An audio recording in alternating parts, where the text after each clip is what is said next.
جس سے سمجھ یہ آتی ہے کہ باری تعالیٰ نے محبوب سے فرمایا ہوگا، دیکھو نا اب اودنا کے مقام پر جبریل تو ساتھ کوئی نہیں تھا، وہ تو سدرہ سے بھی پیچھے رہ گئے تھے، تو فرمایا ہوگا محبوب کبھی گھنٹی کی شکل میں تمہیں کچھ دیا، کبھی جبریل کے ذریعے دیا، کبھی ڈائریکٹ القاء کیا، کچھ آپ کو پڑھنے پڑھانے سے ملا، کچھ سیکھنے سکھانے سے ملا، مگر محبوب کچھ ایسا بھی ہے جو پڑھنے پڑھانے سے نہیں بلکہ تکنے تکانے سے ہی ملتا ہے۔ سبحان اللہ۔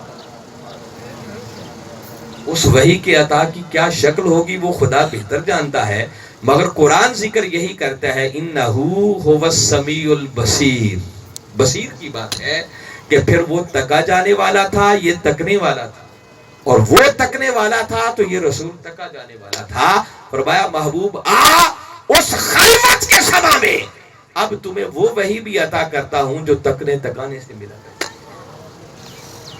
تو دعا کرو کہ کسی اللہ والے کی نظر لگ جائے، لگے گی تب جب کسی کے ساتھ جڑو گے، اور پھر جب جڑنے کا حق ادا کر دو گے، اور آپ کی کسی ادا سے کسی عمل سے وہ اللہ والا خوش ہو گیا، اور خوش ہو کر اس وقت جو محبت بھری نگاہ سے وہ آپ کو تکتا ہے، اور اس لمحے جو اس کے من سے دعا نکلتی ہے وہ بندے کی تقدیر کے بدلنے کا سبب ہوتا ہے۔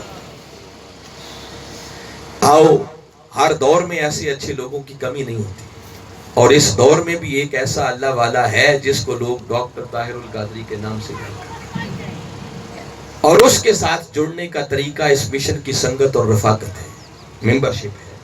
آئیے پہلے خلوص نیت کے ساتھ وہ ممبرشپ لیں، اور آپ نے یہاں تک ہمیں فرمایا کہ بیٹے جو سچے دل سے اس مشن کا رفیق بن جائے اور وہ سمجھتا ہے کہ میرے گھر میں کوئی ایسی غلط چیز ہے، فرمایا وہ میرا نام لے کر جا کر اسے پیغام دے دے کہ ڈاکٹر طاہر القادری کا غلام ہوں، اس گھر سے نکل جاؤ۔ فرمایا نام سن کے وہ چیز بھاگ جائے۔ فرمایا یہ رفاقت بہت بڑا حصار ہے، حضور غوث العظم کا انعام ہے۔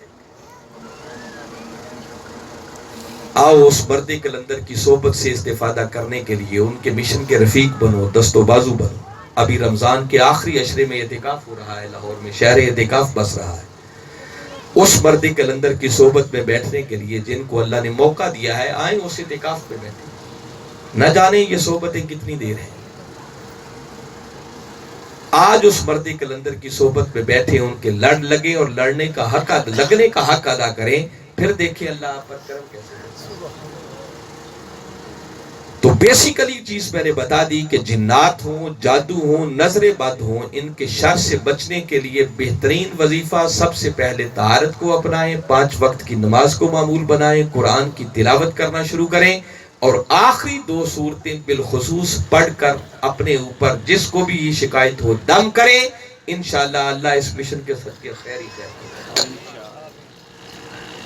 میں بارے دیگر ان شاندار دروس عرفان القرآن کی نشستوں کے انعقاد پر منہاج القرآن کو، عوامی تحریک کو، یوتھ لیگ کو، مصطفی اسٹوڈنٹس موومنٹ، منہاج القرآن ویمن لیگ، علماء کونسل، جملہ فورمز کے جملہ قائدین کارکنان اور اہالیان اکڑیا والا اور ہر وہ شخص جس نے ان نشستوں کے انتظام و انصرام میں حصہ لیا، میں سب کو مبارکباد پیش کرتا ہوں۔ دعا گو ہوں اللہ آپ کی اس کاوش کو قبول فرمائے۔ کل 4تھی نشست ہے اور کل بڑی ہی اہم گفتگو، اور وہ ہے حقوق والدین۔ ضرورت ہے اس کی یا نہیں؟ اپنے بچوں کو لائیں، بیٹوں کو لائیں، بیٹیوں کو لائیں، تاکہ ان کو سمجھ آئے والدین کا مقام کیا ہے۔ اور قرآن میں لکھا ہے کہ جو شخص والدین کا شکریہ ادا نہیں کرتا، کروڑ نمازیں پڑھتا رہے، اللہ کو اس کی نمازوں کے لیے کوئی حاجت نہیں۔ انشکر لی ولی والدین، فرمایا بندے اللہ کا بھی شکر ادا کر، والدین کا بھی شکر ادا کر۔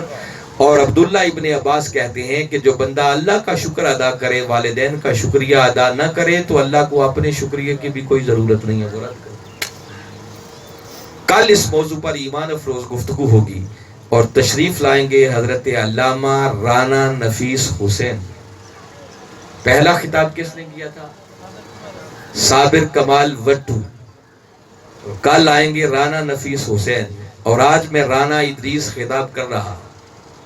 یہ منہاج القرآن کی کرامت ہے کہ حضور شیخ الاسلام نے رانوں اور وٹوؤں کو خطاب کرنے پہ لگا۔ اس سے بڑی کرامت اور ان کی کیا ہو؟ کل آئیں، سنیں، آپ کا ایمان تازہ ہوگا۔ وما علینا الا البلاغ۔ اللہ آپ کی ان کاوشوں کو اپنی بارگاہ میں قبول فرمائے. یہ کسی نے سوال کیا ہے کہ عورتیں مسجد میں جا کر باجماعت نماز تسبیح ادا کر سکتی